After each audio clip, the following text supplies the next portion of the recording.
Now to the other big political story we've been tracking every night here on RFL, especially since the election, that being the fiscal cliff. Tonight, that cliff looms just 42 days down the road. And the debate over avoiding the cliff shifts away from Washington this week. Congress is quiet in recess until after Thanksgiving, leaving lawmakers to discuss the cliff and how to avoid it with their voters in their districts and interested reporters, as opposed to, let's say, debating it with each other. One of those discussions happened yesterday in Stamford, Connecticut, as one of our panelists tonight, Congressman Jim Himes, met with reporters in a roundtable conversation. That conversation summarized by this headline in the Stamford Hour: Himes confident fiscal cliff will be avoided. Congressman, why are you so confident? Well, I guess optimistic is the word. You know, I think that the configuration of re-elected president and in Congress, you know, essentially a split government means that you have to have a bipartisan deal get done. I think this president is now unconstrained in a way he wasn't in his first term. I worried, frankly, not just for partisan reasons, but about a newly elected President Romney needing to sort of show his right wing what a tough guy he was. And look, you know, there's not a member of Congress who doesn't understand the catastrophe that begins to occur. And we could talk about the fiscal cliff language, but this catastrophe that begins to occur if a deal doesn't get done by the end of the year. We feel that personally. And just to add to that, you know, look, I think the Speaker Boehner and the President and the other leaders have been making very conciliatory, useful comments in the last couple of weeks. So I'm optimistic. One of the questions that I've had about this cliff is the timing of it, because yes, the things come into place on January 1st, the end of some of these tax cuts, as well as some of the automatic spending cuts. But one of the quotes from the article, Congressman, about January 2nd that you said was, the reality is raising people's taxes or the spending cuts do not hammer the economy on January 2nd. They begin to take effect and they pick up steam as time goes by. Isn't there, though, a danger that the closer we get to New Year's Eve, the more it'll begin to impact markets, even if the actual cuts or the cliff hasn't taken effect? Absolutely. And in fact, around the end of the year, it's more a perception thing. You know, Ben Bernanke, who's not usually given to colorful metaphors, cooked up this notion of a fiscal cliff. I think it's probably more appropriately described as a fiscal ramp. You know, over time, weeks go by, you know, spending is reduced, taxes go up. It picks up momentum, negative momentum.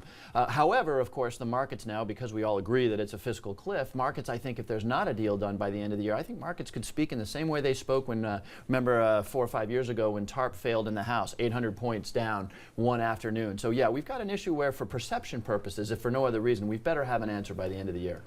We saw something similar to this last year with the debt limit fight, where we had a deadline, but then as we approached the deadline, the markets began to react, and the credit rating of the U.S. got notched down as a result.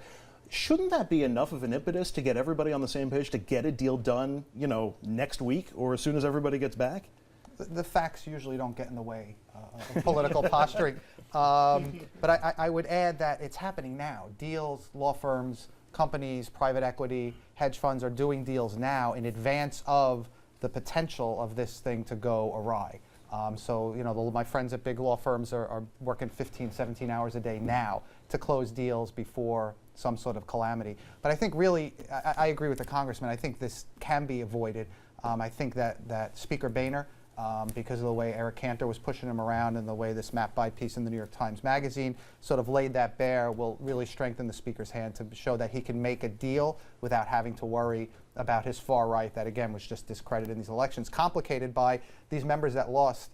Well, the members that are there, they're still there until January. There's no changeover until after the deadline. So, is the sense, one of the senses that I'm getting is that this is really on Republicans to find a middle ground, to find some way of reaching out to the White House if a deal is going to get done. It seems like the president's been fairly consistent with what he was saying during the campaign and what he's asking for now.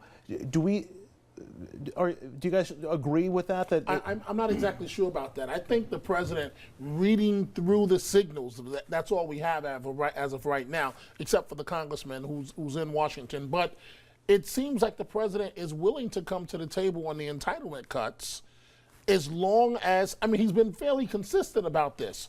Tax increase on the wealthy. They must pay their fair share. Now, we don't know the exact dynamics of that, of how that's going to happen, but I think on that aspect, the Republicans are forced to the table. They have no choice. The American people have spoken.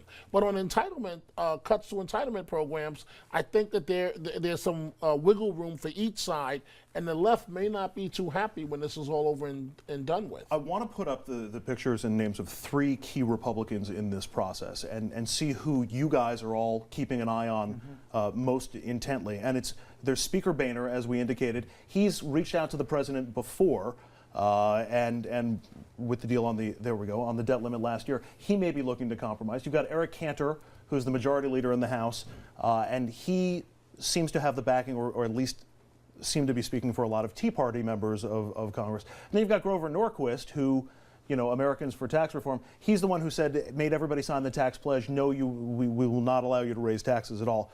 Congressman, who are you keeping your eye on to see how things progress between now and New Year's? The dynamic that matters in this negotiation is the chemistry between Speaker Boehner and his conference. And frankly, that's at the core of what's happening here. I believe the president can work with Harry Reid to do what they need to do on the Democratic side. And you're right, entitlements are going to be the sticky issue for a lot of people in the Democratic Party. But I don't actually think Norquist is part of this. I think there are a lot of Republicans who are willing to, when the moment is right, they're not going to do it for free, but when the moment is right, they are willing to violate that pledge. But the question is, can Boehner do a deal that, with the assistance of some Democrats, passes the House of Representatives? Can he do that without inflaming his right wing, which through Eric Cantor, because Eric Cantor is the speaker in waiting if Boehner goes too far.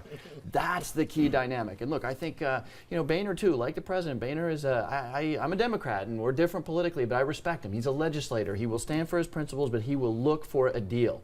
And whether he can pull that deal off without so inflaming his right wing that he is gone as speaker is, I think, the key question in this negotiation. And I agree with the congressman. This is his opportunity to insulate Cantor and some of the Tea Party folks that have been candidly trouble for him when he's tried to do other deals in the past with the president and the Senate. But he has to really be very forceful, and he's got to strike a deal and tell everybody else to get in line and grab some Democrats, because ultimately some Tea Party folks probably will stay on with the pledge and not sign.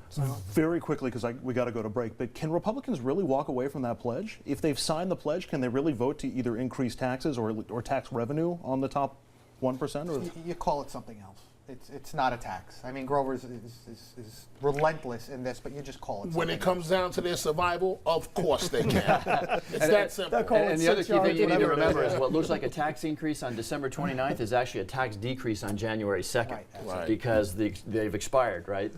Don't you love the way Washington We're going to take a quick break. When we come back, we continue our discussion on the fiscal cliff, but we want to focus on what a deal might look like, what both sides might have to give up, and if they're actually going to be willing to do that. Stay with us.